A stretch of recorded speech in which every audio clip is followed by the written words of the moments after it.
Ya pemirsa, selanjutnya sosialisasi pembebasan lahan yang belum berjalan baik diakui menjadi salah satu penyebab kericuhan di Rempang Eco City. Menteri Investasi Bahlil Lahadalia memastikan akan segera terjun langsung untuk menyelesaikan masalah tersebut.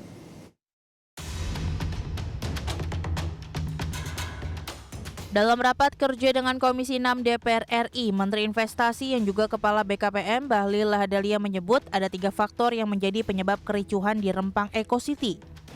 Salah satunya yakni terkait sosialisasi pembebasan lahan yang belum berjalan baik. Bahlil memastikan akan segera terjun langsung ke Rempang untuk menyelesaikan masalah tersebut sesuai arahan dan perintah yang diberikan Presiden Joko Widodo. Selain masalah sosialisasi pembebasan lahan, Bahlil menyebut kericuhan di Rempang Eco City juga disebabkan peran negara lain yang tidak suka dengan investasi di Batam, serta garapan Badan Pengusaha Kawasan Perdagangan Bebas dan Pelabuhan Bebas Batam yang berada di lokasi tersebut. Kalau saya punya tim sekarang lagi di lapangan.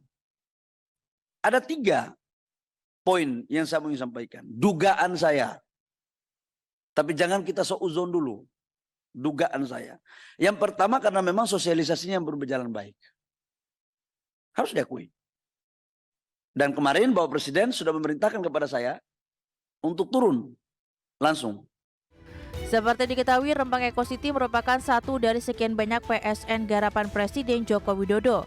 Kawasan di Pulau Rempang ini bakal dibangun untuk kebutuhan industri serta pariwisata.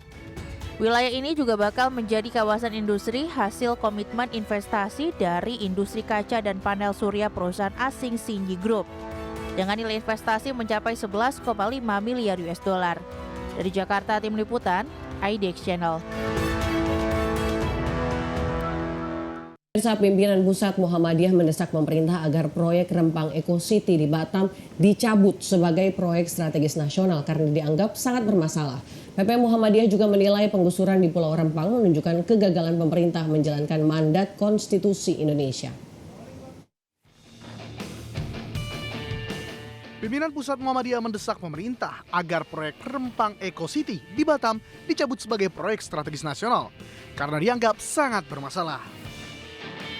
Dalam keterangan tertulis yang ditandatangani Ketua PP Muhammadiyah Bidang Hukum, HAM, dan Hikmah Bushro Mukodas disebutkan, payung hukum Rempang Eco City baru disahkan pada 28 Agustus 2023 melalui Peraturan Menteri Koordinator Bidang Perekonomian Nomor 7 Tahun 2023 tentang perubahan daftar PSN. Namun proyek tersebut tidak pernah dikonsultasikan secara bermakna kepada masyarakat Rempang yang akan terdampak. LHKP dan Majelis Hukum dan HAM PP Muhammadiyah juga mengecam pemerintah yang menggusur masyarakat Pulau Rempang Kepulauan Riau demi kepentingan industri swasta. PP Muhammadiyah menyebut sikap represif dari aparat untuk menjaga warga pindah sangat brutal dan memalukan.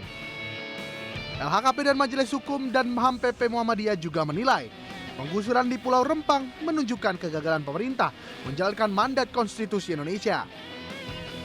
Seperti diketahui, bentrok antara aparat dengan warga pada 7 September lalu, aparat gabungan disebut memasuki wilayah perkampungan warga. Sementara warga memilih bertahan dan menolak pemasangan patok lahan sebagai langkah untuk merelokasi. Kerusuhan kembali terjadi pada 11 September saat ribuan warga menggeruduk kantor BP Batam, Kota Batam, untuk menolak rencana relokasi dan meminta 7 masa aksi warga dibebaskan. Tim Liputan IDX Channel.